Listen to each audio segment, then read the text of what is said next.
축복하며 인사 나누겠습니다. 준비 여러분 사랑합니다. 우리 서로 인사 나누겠습니다. 믿음으로 산다는 것 세 번째 시간입니다. 믿음으로 산다는 것은 과연 무엇을 말하는 것인지, 믿음에 대해서 히브리서 11장 1절에서 2절을 보면 이렇게 정의를 내리고 있습니다. 믿음은 바라는 것들의 실상이요 보이지 않는 것들의 증거니 선진들이 이로써 증거를 얻었느니라. 아멘. 믿음은 마음의 되기를 바라는 실제의 내용과 또 상태를 말합니다. 믿음은 눈에 보이지 않지만 실제 존재하는 어떤 것을 증명하는 근거를 말합니다. 따라서 믿음이 시간과 공간을 초월합니다. 실제 있는 어떤 것을 바라는 것, 보이지 않는 것들을 실제 보는 것이 바로 믿음입니다. 그래서 믿음은 수천 년, 아니 그 이상의 시간을 초월하고 수천 킬로미터, 아니 그 이상 떨어져 있는 어떤 공간을 넘어서 믿는 자로 하여금 그 시간 또 그곳에 있게 하고 그곳에 이 사건이나 상황을 자신의 것으로 체험하게 합니다. 이게 바로 믿음입니다. 성경에는 이런 믿음을 가지고 그 믿음으로 산 많은 사람들에 대한 이야기를 기록하고 있습니다. 과연 그들은 믿음으로 어떻게 살았을까요? 성경 하나님께서 이 시간 말씀을 통해 그것을 깨달아 알게 해주심으로 진짜 살아있는 믿음을 가집니다. 그래서 지금도 살아 역사하고 계신 하나님의 그 능력을 체험하는 우리 모두가 되기를 간절히 소원합니다. 왜 많은 기독교인들이 하나님은 살아계시는데 그 살아계신 하나님을 체험하지 못하고 그냥 종교생활로 만족하는 경우들이 많기 때문입니다. 자, 우리 믿음의 선진들은, 믿음의 사람들은 과연 어떻게 살았을까요? 자, 우리 33절 말씀 한번 같이 읽겠습니다. 시작.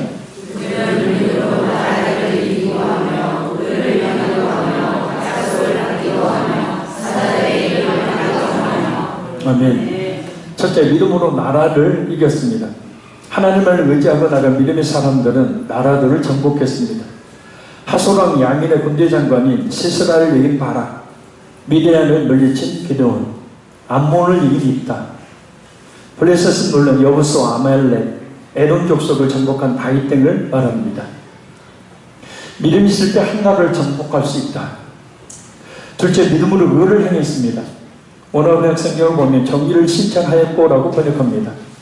대표적으로 정직하고 의로운 지도자인 사무엘과 다윗 등을 이야기하죠. 믿음의 사람들은 하나같이 정의를 실천합니다. 거짓이나 불의를 일삼는 삶을 살지를 못해요. 참된 믿음은 하나님께서 공의로우시니 성도 또한 정의롭게 살게 만들기 때문입니다.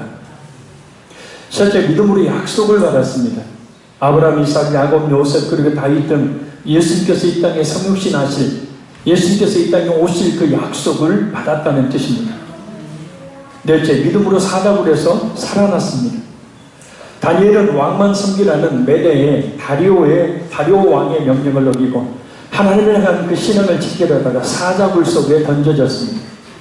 근데 하나님께서 보내신 천사가 그 사자의 입을 봉함으로 살아납니다.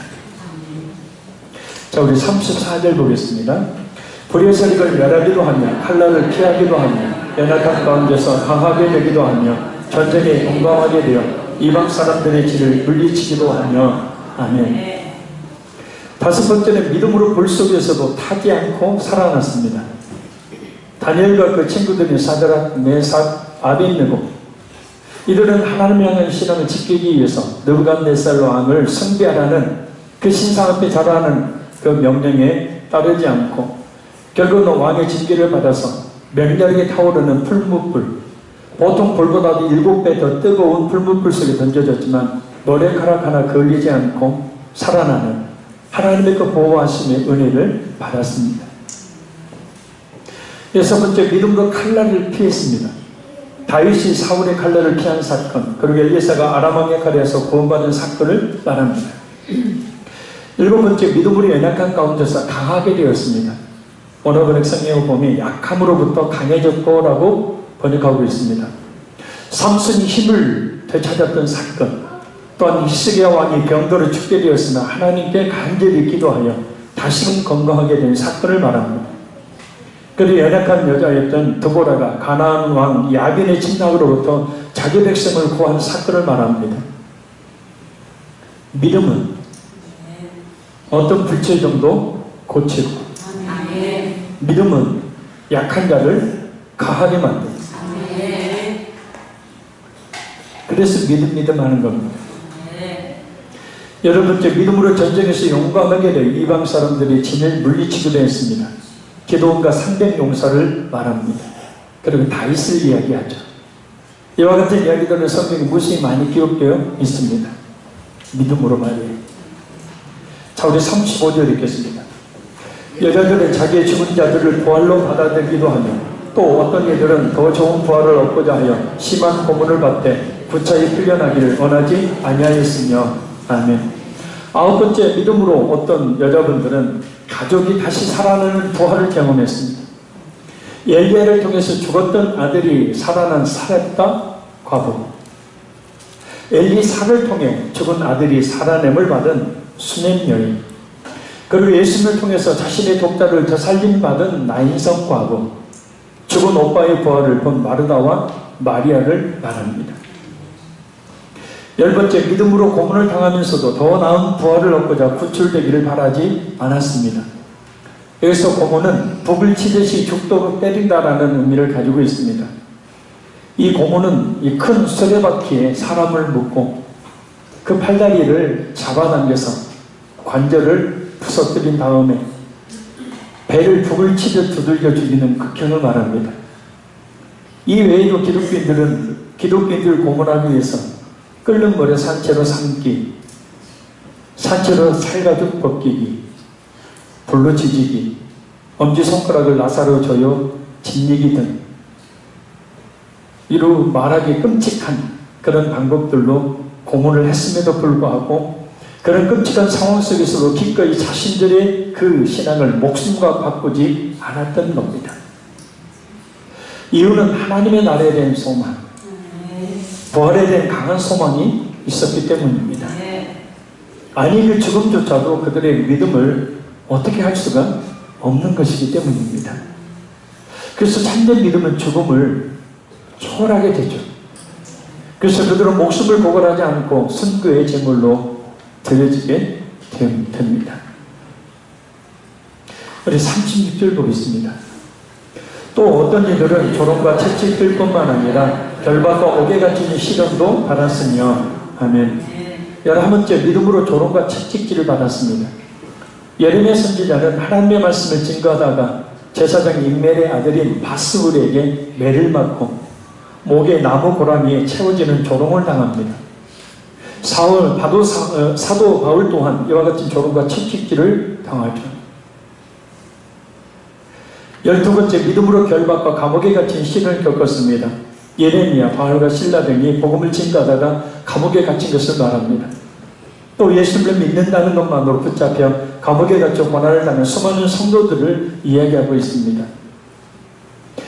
부인하면, 예수님 나 안 믿는다 이야기하면 로마 황제를 큐리오스라고 주라고 부르기만 하면 감옥에 갇히지도 않고 죽지도 않는데, 그는 끔찍한 고문 당하지도 않는데 그들은 그와 같은 극한 그런 고난을 결코 자신의 신앙과 바꾸지 않았습니다. 지금 제가 여러분에게 딴 사장 이야기를 하고 있는 것처럼 느껴집니다. 맞아요. 우리 주위는 이렇게 끔찍한, 예수 믿는다는 이유로 끔찍한 일들이 벌어지지 않기 때문이죠. 37절 보겠습니다. 돌로 치는 것과 톱으로 펴는 것과 시험과 칼로 죽임을 당하고 양과 염소의 가죽을 입고 유리하여 공격과 환난과 학대를 받았으니. 아멘. 13번째, 믿음으로 돌에 맞았습니다. 선지자 스가랴가 하나님의 말씀을 증거하다가 이렇게 죽었죠.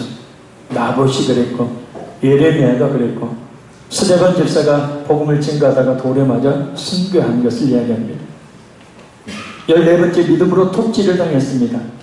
이사야 선지자가 말씀을 전하다가 나무에 숨자 사악한 왕 므낫세가 나무와 이사야를 한꺼번에 묶고 톱질을 내서 두 토막을 내어 죽인 사건을 말합니다. 15번째, 믿음으로 시험을 당했습니다. 하나님을 향한 신앙 때문에 세상 사람들로부터 당한 각종 고난을 이야기합니다. 16번째, 믿음으로 칼에 죽임을 당했습니다. 사울 왕에게 죽임을 당한 제사장들, 이세벨에게 죽임을 당한 선지자들, 그리고 유다왕 여호야김에 의해 죽임을 당한 우리아를 말합니다. 17번째, 믿음으로 양과 염소의 가죽을 입고 유리했습니다. 그런 핍박을 피해서 양과 좋은 옷도 입지 못하고 양과 염소의 가죽 옷을 입고 말씀을 전했던 선지자 엘리야, 그리고 다른 선지자들, 특별히 세례 요한을 말합니다. 18번째, 믿음으로 궁핍과 환난과 학대를 받았습니다. 많은 믿음의 사람들의 이 세상의 삶은 결코 호화스럽거나 명예롭지 못했습니다. 그러나 그러한 물질적, 육신적 고통 속에서도 끝까지 그들의 신앙을 포기하지 않았습니다. 이걸 꼭 기억하십시오. 그들이 순교의 피를 그렇게 흘렸기 때문에 우리가 이렇게 편안하게 살 수 있다는 것. 바로 예수님을 믿는 믿음, 적어도 저 천국에 간다는 확신이 있었기 때문에 결코 이 세상의 삶이 궁핍하고 또 학대를 받는 삶이었다 할지라도 그것을 피하지, 거부하지 않았던 겁니다. 자, 우리 38절 읽겠습니다. 이런 사람은 세상에 감당하지 못하느니라. 그들이 광야와 산과 동굴과 토굴에 유리하였느니라. 아멘. 마지막에 19번째, 믿음으로 광야와 산과 동굴과 토굴에 유리했습니다. 다윗이 사울의 박해를 피해서 아둘람 굴에서 피신 생활을 한 것, 선지자 엘리야가 이스라엘의 박해를 피해서 호렙산으로 피신해 간 것, 초대교회 성도들이 로마 제국의 그 박해를 피해서 바위와 작은 산들이 있는 그 황량한 그곳으로 올라가서 그 바위를 굴을 파고 들어가 숨어 살았던 것. 지금까지 어떤 신앙에 이런 인물들이 겪었고 또한 이루었던 19가지의 일들은 모두 그들이 가진 믿음 때문이죠. 어떻게 그렇게까지 할 수 있었을까 하는 그런 감탄을 자아내게 하는 행동을 이야기합니다. 만약 우리에게 말입니다. 그럴 일 없겠지만 만약 나에게 예수 믿는다는 때문에 모든 자산을 다 빼앗긴다면, 실제 전교회 성도들이 그랬죠. 예수 믿으면 반역죄에 해당이 되어서 전 재산을 다 빼앗기게 되었습니다. 예수 믿는다는 이유로 내 목숨을 달라고 한다면, 이 자리에서 만약에 여러분에게 예수를 믿든지 아니면 죽든지 하라, 예수를 믿든지 이 전 재산을 내놓든지 하라라고 이야기를 한다면, 그래서 목에 칼을 들이대고 머리에 총을 들이대고 만약에 그렇게 질문을 한다면 여러분 뭐라고 대답하시겠습니까?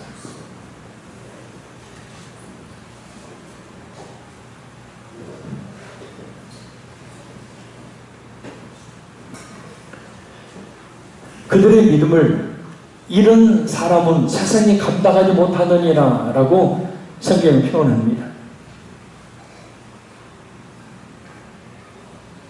NIV 영어 성경에 보면 세상은 그들을 감당할 만하지 않았다. 그러니까 그들의 그 믿음의 삶은 세상을 초월한 삶이었다는 거죠.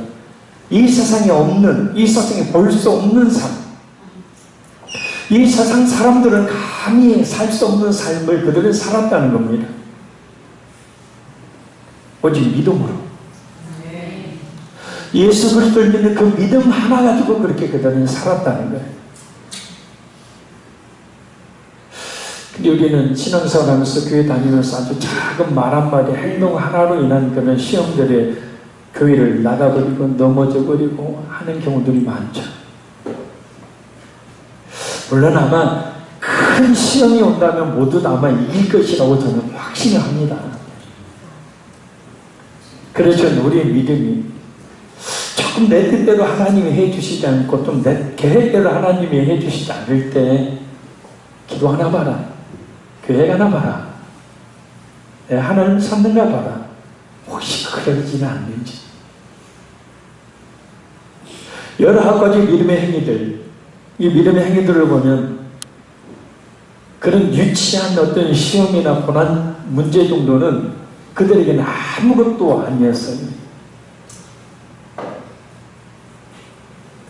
참 믿음은 그렇게 이 세상을 초월한 이 세상 사람들이 감히 가질 수 없는 그런 삶을 살게 만든다는 거예요.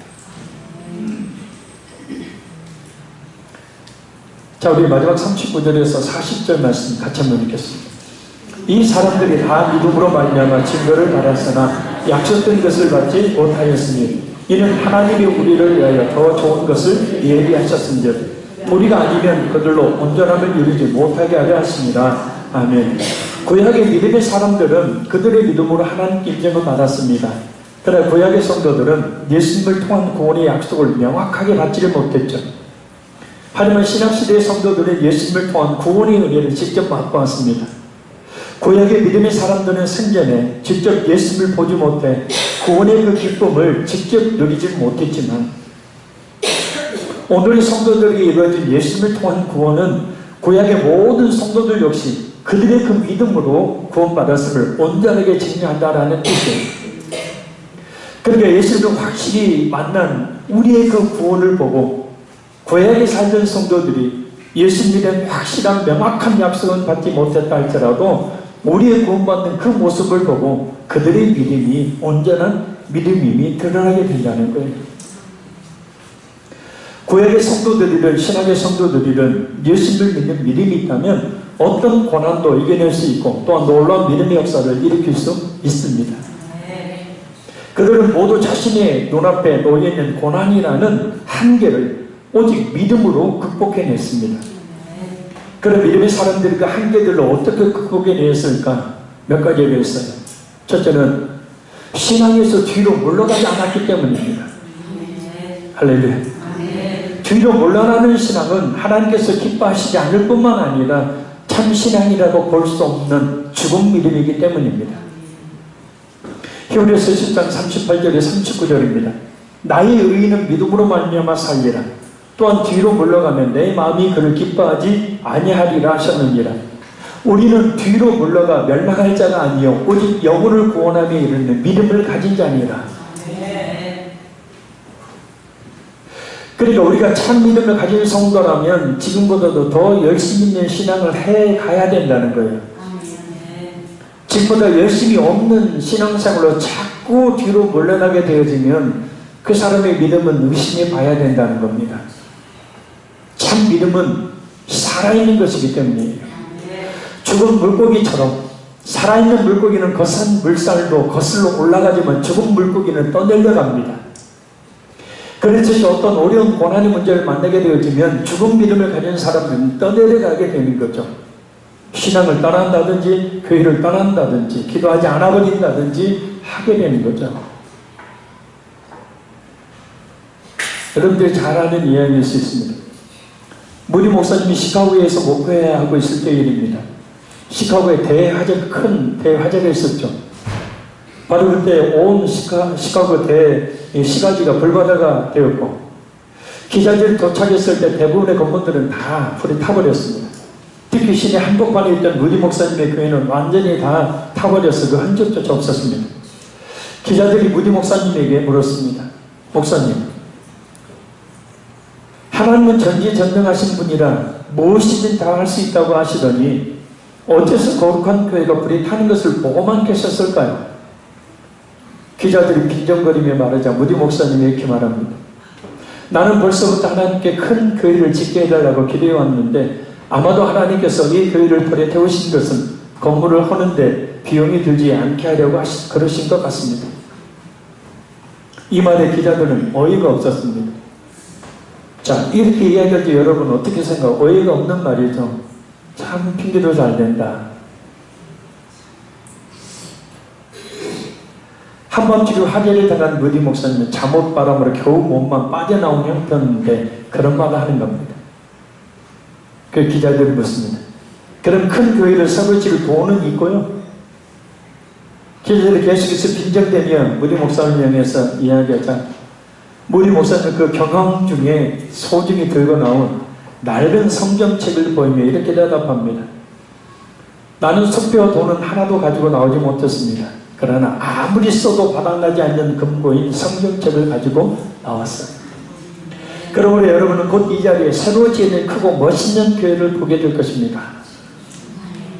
무리 목사님은 그 영국으로 건너가 전국을 뒤흔드는 큰 풍을 일으켰고 영국에서는 그 무리 목사님의 새로운 교회를 위해서 많은 헌금을 했습니다. 그렇게 해서 화제가 난 바로 그 자리에 전보다 훨씬 더 크고 아름다운 교회를 지을 수 있었습니다. 믿음의 사람은 고난을 만났을 때 이렇게 물러서지 않아요. 하나님은 살아계시니까요. 무리 목사님의 교회가 아니고 하나님의 교회이니 하나님께서 그 교회를 더 크고 멋지게 지으실 것을 분명히 믿고 알기 때문에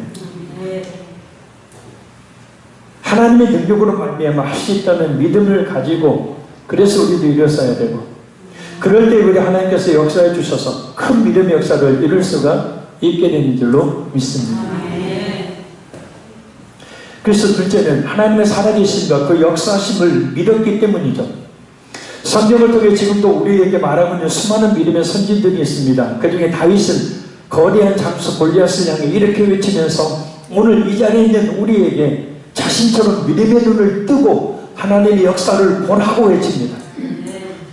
사무엘상 17장 45절에 47절 말씀입니다. 다윗이 블레셋 사람에게 이르되 너는 칼과 창과 단창으로 내게 나오거니와 나는 만군의 여호와의 이름 곧 네가 모욕하는 이스라엘 군대의 하나님의 이름으로 네게 나아가노라. 오늘 여호와께서 너를 내 손에 넘기시리니 내가 너를 쳐서 내 목을 베고 블레셋 군대의 시체를 오늘 공중에 세워 땅의 들짐승에게 주어 온 땅으로 이스라엘의 하나님이 계신 줄 알게 하겠고 또 여호와의 구원하심이 칼과 창에 있지 아니함을 이 우리에게 알게 하리라. 전쟁은 여호와께 속한 것인즉 그가 너를 우리 손에 넘기시리라. 우리는 현실을 이야기하죠. 현실 속에 파묻혀 삽니다. 자, 다윗이 처한 현실. 전쟁의 상대가 강한 블레셋 군대입니다. 더군다나 골리앗이라고 하는 키가 3m 정도 되는 거대한 장수가 버티고 있는 상황.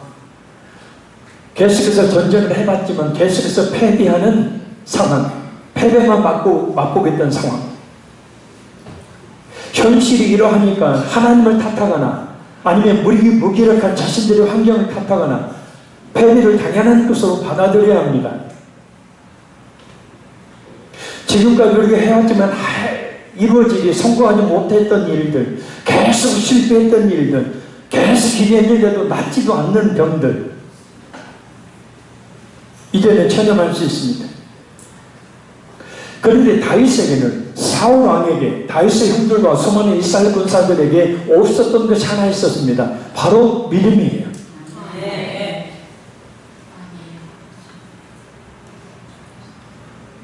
사울 왕도 다윗의 형들도 이스라엘 군사들도 다 현실만 봅니다. 그래서 다윗이 싸우러 간다고 하죠. 미친놈.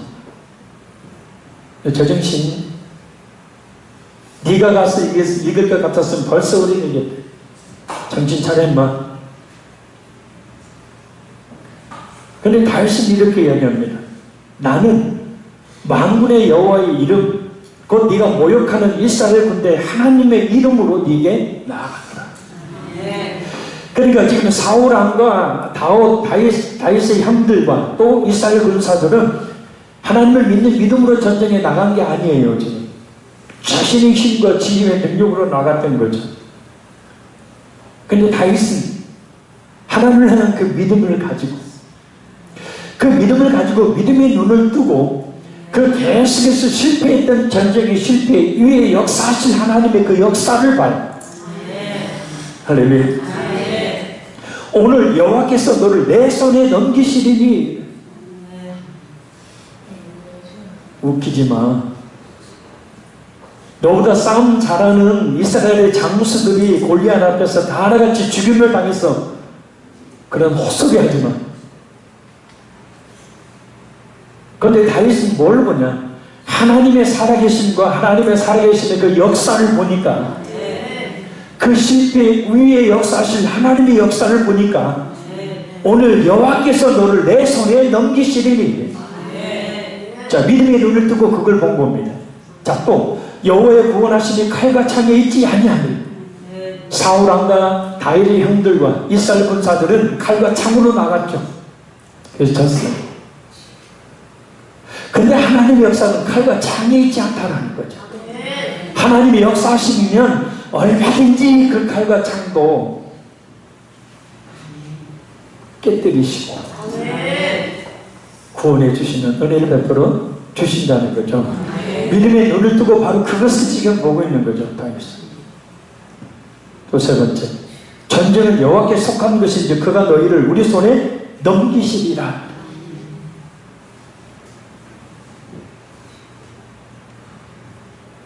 근데 사실 하나님의 다윗한테 그렇게 약속한 적이 없습니다.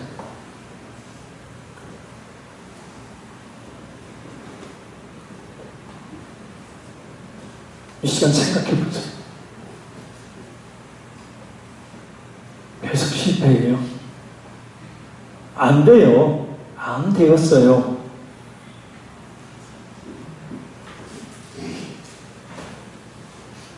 그런 다윗은 남들이 안 된다고 하는 그 현실 위에 하나님을 향한 믿음을 가지고 하나님의 역사하심을 믿음의 눈을 뜨고 보는 거예요.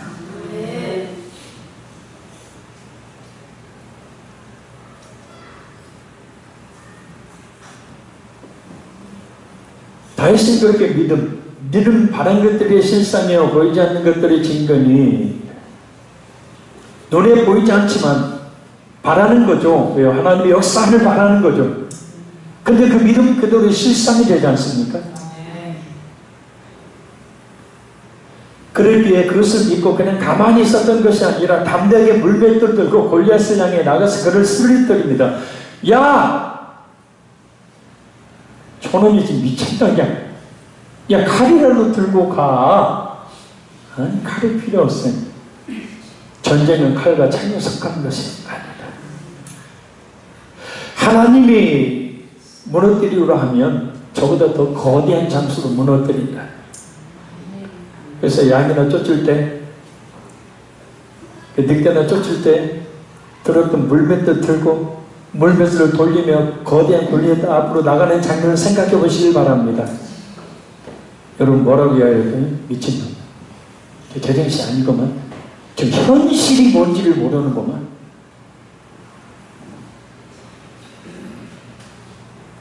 자, 그래서 말입니다. 하나님과 살아계신 하나님. 아멘. 살아계신 하나님. 그 살아계신 하나님께서 믿는 자에게 역사하실 그 역사를 믿는 믿음이 있어야 된다. 그것이 없으면 그냥 주저앉게 되는 거예요. 절적이 현실에 대해서 말입니다. 현실이라는 상황을 벗어날 수 없는 겁니다. 물론 현실을 무시해서는 안 되죠. 그런 현실을 직시하는 데에만 머무르게 되면 안 되는 현실의 상황 속에서 하는 행동이 뭐냐면 이스라엘 백성들이 모세를 원망했던 것처럼 사람을 원망하는 겁니다. 이스라엘 백성들이 고기를 질기게 먹었던 이전의 애굽 생활도 돌아가고자 했던 것처럼 환경을 탓하는 겁니다. 고기도 먹지 못하는 이 광야의 환경을. 이스라엘 백성들이 하나님을 원망했던 것처럼 하나님을 원망하는 겁니다. 물론 그 사람 때문에, 그런 환경 때문에, 그런 여건 때문에 힘들고 어려운 상황 가운데 처해질 수 있어요. 그러나 성경을 읽어보세요. 믿음의 사람들은 그 모든 것들을 초월해요. 아멘. 그래서 치사하게 사람 탓하지 않습니다. 치사하게 환경 탓하지 않아요. 제가 지금 너무나 세게 이야기하고 있는 겁니까? 비굴하게 사람 탓하지 않아요. 비굴하게 환경 탓하지 않아요. 비굴하게 하나님 원망하지 않아요. 왜요? 그 자리에서 하나님께서 뭘 요구하시느냐면 믿음을 요구하시는 것이고, 그것을 알기 때문에 하나님을 더 바라보고 의지하고 하나님께 나와서 부르짖어 기도하는 거죠. 원망과 불평과 반역은 믿음 없음이 그 원인입니다. 믿음의 눈을 뜨고 하나님의 역사하심을 바라보지 못하는 게 바로 그 원인이죠. 약할 때 강한 대신에 내 환경과 여건이 약할 그때 하나님의 역사가 일어난다는 거예요. 그러니까 사람 때문이든 환경 때문이든 어떤 원인이든 간에 나의 환경이 어렵고 어떤 고난의 문제가 있거든, 이건 하나님이 역사하신 찬스구나. 현실만을 직시하고 산다면 구원을 받는 것 외에 우리가 굳이 하나님을 믿어야 될 이유가 없어요. 안 그래요? 그래, 현실 향해서만 고개를 깊이 숙이고 한숨 짓지 말고 고개를 들어 하나님의 역사하심을 볼 수 있는 믿음의 눈을 좀 열어주세요. 문제는 하나님이 어떤 분이신지를 제대로 알지 못하면, 곧 하나님에 대한 진실한 믿음이었으면 하나님의 역사하심에 대한 기대를 하지 못하기에 오직 현실만을 본다는 거예요. 그러니까 내가 철저하게 현실의 문제에 사로잡혀 있다는 것은 뭐냐면 하나님을 제대로 모른다는 거죠. 하나님이 어떻게 역사하셨고 역사하실 분이신지 다윗처럼 믿음의 눈을 뜨고 보지를 못하고 있는, 쉽게 말하면 믿음 모습을 가지고 있다는 거예요.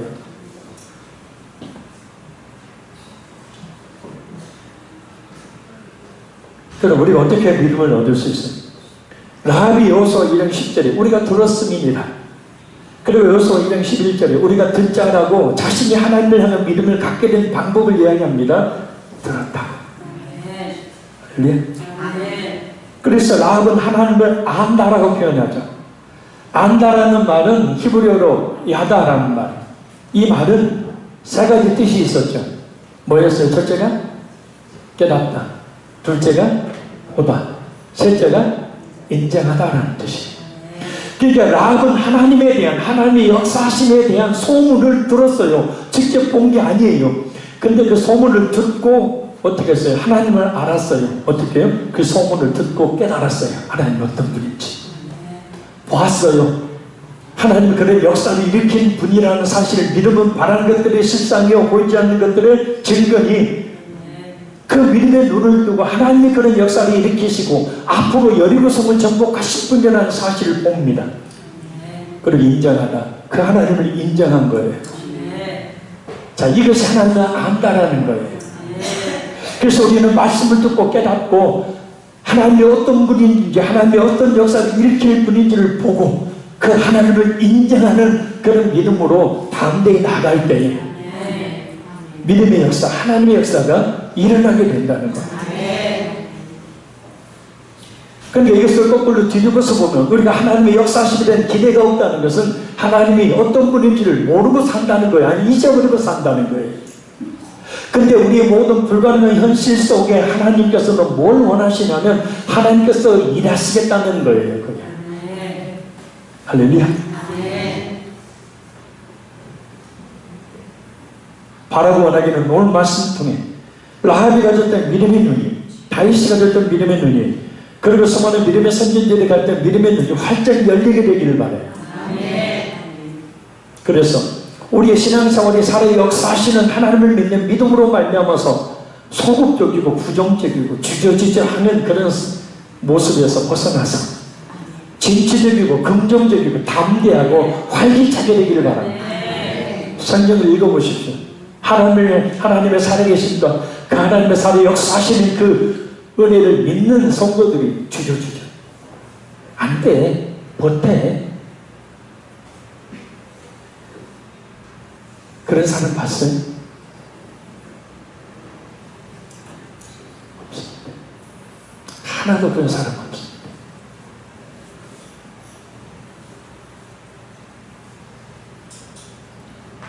마지막 첫째는 예수님을 생각하고 살았기 때문에, 예수님을 믿고 난 뒤에 예수님을 위해 사는 것은 모든 참 믿음을 가진 사람들의 공통적인 삶의 목적입니다. 잘 들으십시오. 왜냐하면 예수님을 통해 구원받은 성도라면 당연히 예수님을 위한 삶의 목적을 가지고 살기 때문입니다.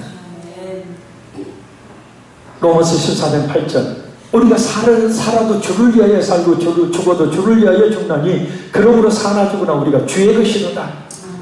예수님을 확실히 믿는 성도는 그때부터 자신의 것이 아니에요. 주님의 것이에요. 그래서 예수님을 진실하게 믿는 믿음을 가지면 자신을 위해 살지 않고 예수님을 위해 삽니다. 공부하는 목적이 주님의 영광이에요. 일하는 목적이 하나님의 나라를 이루기 위해서예요.